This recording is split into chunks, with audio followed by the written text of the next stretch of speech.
What's up, everybody? Welcome to our mid-season finale of the High and Beyond show. If you have watched last week's episode, you will know why I'm saying that. But to start things off, let me get back a little bit at the Beast for him dissing my show last weekend. You want to talk about Raw Sucks? Your A+ show may be a wonderful show every week, but it does have its weeks where it's a little bit on the lackluster side. So, on that note, don't be a bitch! No. Anyway, so now on to some serious review time. So just to review Payback really quick, I'm not going to go through the whole card because not every match was worth talking about, but a couple surprises we saw from the pay-per-view where Jericho won the title back and he moved on to SmackDown, which I was surprised about that. And then we also saw, surprisingly, Alexa Bliss won the Women's Championship, which I wasn't expecting her to win the title, but because it was in Bayley's hometown, of course, seems like they pulled another swerve with Bayley. So this also marks history for Alexa Bliss as being the first women's superstar to hold both the SmackDown and the Raw Women's Championship, which should have been Charlotte. I know, you guys are thinking it should have been Charlotte, but at least the history went to someone different this time, so maybe a difference in history won't be a bad thing. Anyway, so to go through the card a little bit more, we also saw the Hardys retained against Cesaro, I believe that's what they call himself, and Repeat that? Cesaro. Anyway, and then after the match, we saw that Cesaro and Sheamus turn on the Hardys, which I wasn't too surprised by that, just because they've been teasing that for weeks, so that wasn't unexpected.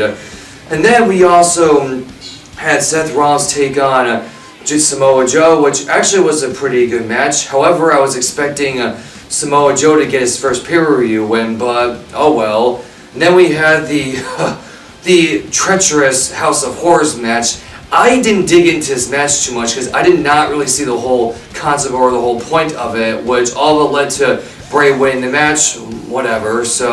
But Bray should have won last month's match, but that's typical WWE. And last but not least, we also got the Braun Strowman versus Roman, which of course they made this match seem like a big deal of Braun beating the hell out of Roman, which it did wind up working out in his favor. He did wind up getting the W and so forth. But anyway, pay-per-view was a so-so show. I wouldn't say it was a must-watch pay-per-view. I've seen better pay-per-views than it, but that's Payback for you.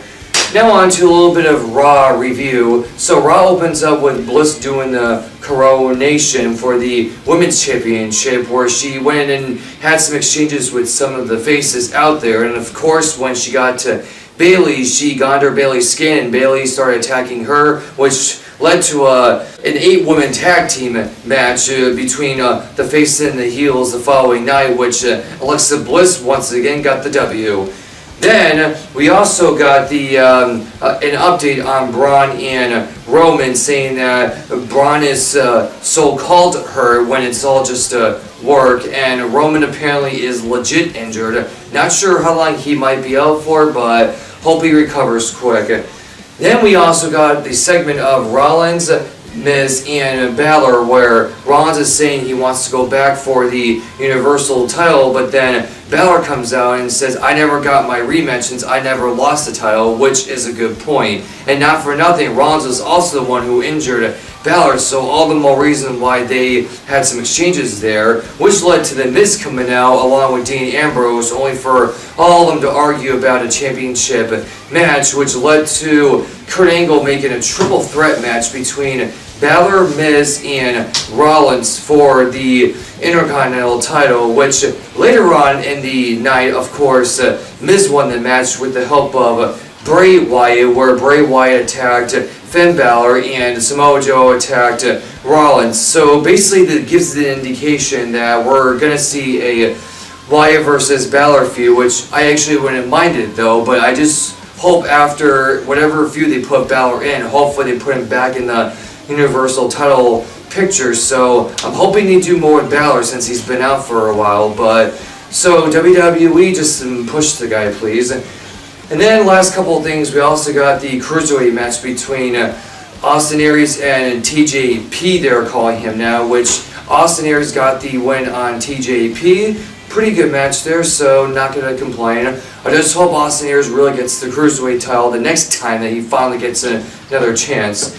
Last but not least, we also saw Cesaro and Sheamus come out and explain their actions, and then this led to the Hardys coming out here and telling them, well, we're going to get revenge on you, and it led to a beatdown between both teams. So, alright everybody, now it's time for our little bitch to do his review for the so-called A+ show. And do me a favor, do not diss Raw again.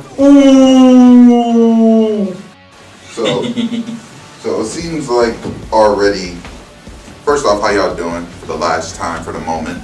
This is your boy the Beast, the host of the A+ show. Since Raw's just hating. Oh, they sad because Roman Reigns ain't here, ass. Hate. Oh, I'm so sad because Charlotte's now over at SmackDown hating ass. Hate. Gotta take the belt off Bailey because y'all just hating on the fact that Alexa Bliss is the shit. Hate. Alright, but yeah, that was enough shit talking. Moving on. I put down my screen just to do a little shit talking. But yes, the pay-per-view, side. So usually I will have my comments, but I already had my predictions last week. So the way I'm gonna follow up on that is I'm not talking about nothing on Payback, but the Braun Strowman and Roman Reigns fight. Braun! I'll co-sign that. That was a great main event for not having the Universal title there. Since now we have the whole thing with Brock Lesnar being champion. You know, when Brock's champion, you're not going to see it for about a while. Boo! But on with the show. Starting off with the show, kicking off with the U.S. picture. The man himself, he just wanted you to come and cheer him on, man. Your United States champion, Chris Jericho, opened up the show. It was nice, you know, to see Jericho on there. It was just already, you could tell the tension because AJ was making sure he made his claim clear that he is the face that runs the place, as well as he is #1 contender for that U.S. title based on who wins between Owens or Jericho later on tonight. So with that happening later, for right now, we had Jinder Mahal taking on Sami Zayn. They actually made Jinder look tall over Sami Zayn. Jinder looks better than Sami Zayn. One more time. SmackDown, what are you doing to me? You're making Jinder Mahal better than Ole. I'm not even going to continue no more. Then screw it.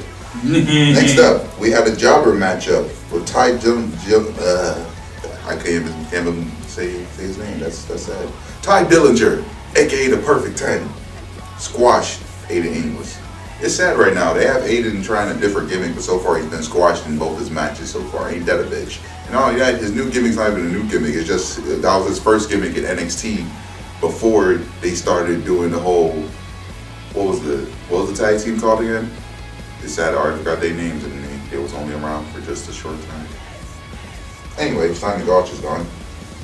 Yeah. Spot villains. There we go. So then we have Carmella and Natalya taking on Naomi and Charlotte Flair. Alright, I'll be honest. Usually I watch every bit of wrestling because I'm just that much of a dedicated wrestling fan. This was the first time in a long time I actually chose to skip it. I watch it off of Hulu, so it takes me a day after to watch it. But I skipped it. All I caught was the ending where the Hater Squad, not the Welcome Committee, the Hater Squad decided to jump them again. And then Becky decides to join the side that says, no, I am not a hater. Stop hating. And plus we get to finally see 2 of the 4 horsewomen collide again. But in this time, they're on the same team. So some interesting works might come in. Naomi, you better be careful. Next up, we got Dolph Ziggler taking on Sin Cara. Again, I hate to say it, Dolph is getting dry to me. The only reason I've been talking to Mets about Dolph Ziggler so much is because I was a fan of Dolph. I was one of those people that had that intuition to say Dolph is going to be something great in the future. Look at him now. His world title reigns was shit. His career right now, shit. You even though he got inducted into one of the school's Hall of Fame, which is actually not shit. That's actually a really good thing. Congrats on that. Long time. Elated. Congrats. But still, you're being treated like shit because you win opportunities and you lose them, and then you just lose normal matches altogether. You're a heel that's just a loser.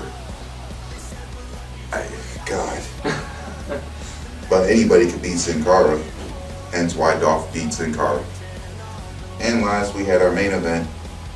Kevin Owens, the face of America, taking on the current champion, Chris Jericho, and Owens won.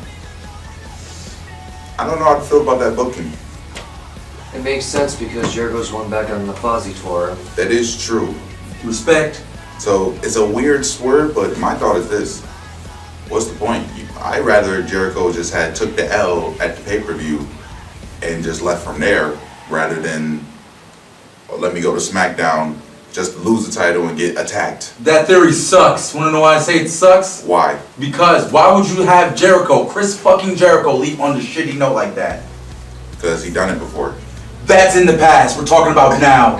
At this point now, let's think about it like this. He's a certified Hall of Famer. Kiss my ass. All right, bang. I got one for you then. Certified Hall of Famers, the Dudley Boys. Think how they went out. How did they went out? They went out on Raw, your show, and they just went out in a bang of getting their ass whooped. For a whole year. I say, which tag But team was it? then Raw was still shit too, so that really didn't matter. I think the team that took them down is not even anything good at this point. No, they're not. I think, wait. It was cool with Enzo and Cass.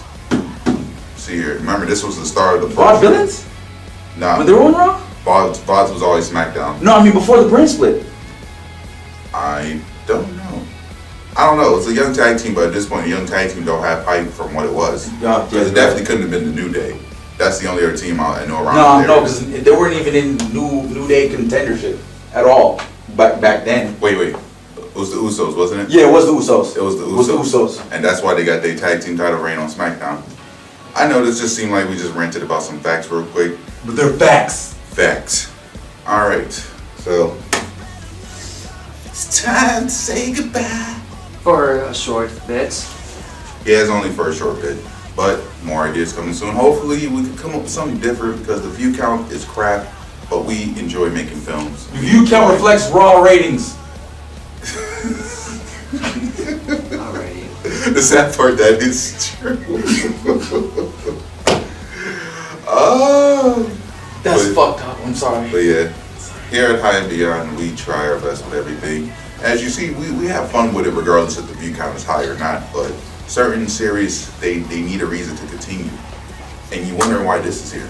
Well, while the show is gone in its place, we will bring to you another show that we've been working on for a bit, and we hope it actually works a little better, called HBW. At HBW, I am Blade Franco, your champion, which is why I held this belt here for so long. See, when we come back, we're coming back with a vengeance here. You hear me? We're gonna come back and the show is gonna be 10 times better with your championship. It's gonna be real. It's gonna be better. All right, relax. It's true. All right, relax. It's damn true. Yo, my boy, relax. Yo, Kurt Angle about to sue you for that. All right, relax. Fine. It's here. It's showtime. All right. Now that fun stopped. Once again, this has been the High and Beyond show. Like, subscribe, share, all that good stuff. We will definitely see you next time, but until then, I'll see you at HBW.